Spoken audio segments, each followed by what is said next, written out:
All right, let's hit on a couple of the other results from the weekend. By the way, not a lot of upsets. Like, there were a lot of home underdogs that really didn't give a ton of teams a ton of effort. So, like, for example, Miami 38, Pitt 7. They're going for style points. We love Malachi Toney. Ooh, I don't know. The bubble got a little more crowded. Yeah, the bubble's going to be weird. We'll But discuss that. I thought Pitt would give them a game, and they did not.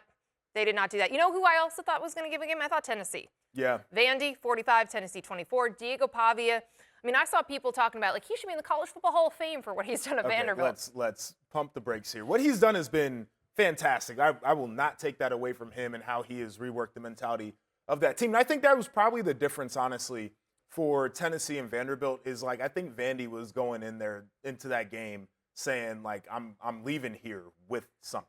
Yes, and 10-win season. Yes. They are right now on the outside looking in for the CFP, but they knew they had to win this game. Yep. Tennessee's defense, we've seen teams not gash good. them. Yeah, so 45 points wasn't a surprise.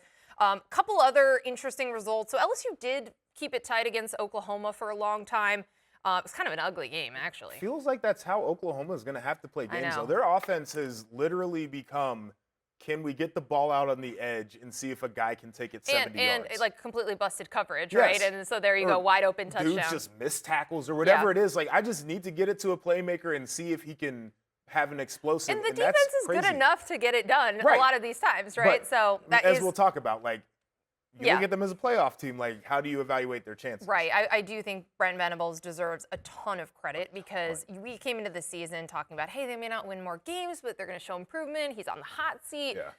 And they're in the playoff. Yeah, I which mean, is remarkable. Literally one more games. Whether their quarterback being hurt, Yep.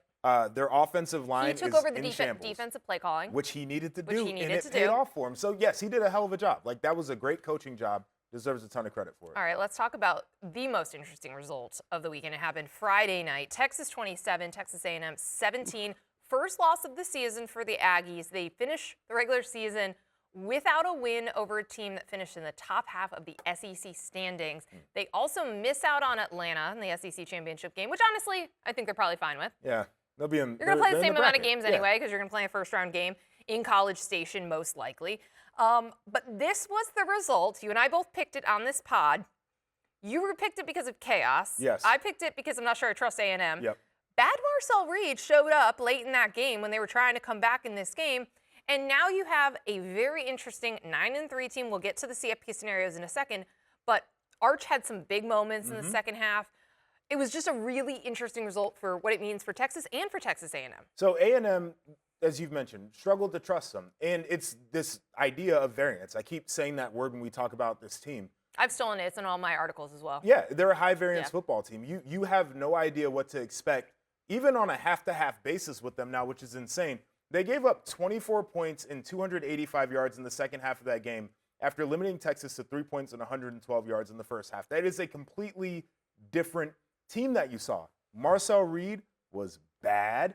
Throw a couple of interceptions. Like, he's a high-variance player. When he's at his best, you're like, oh, man, give the dude the Heisman. And then he goes out and has performances like that. So I'm very curious with this time that they will have before they play again.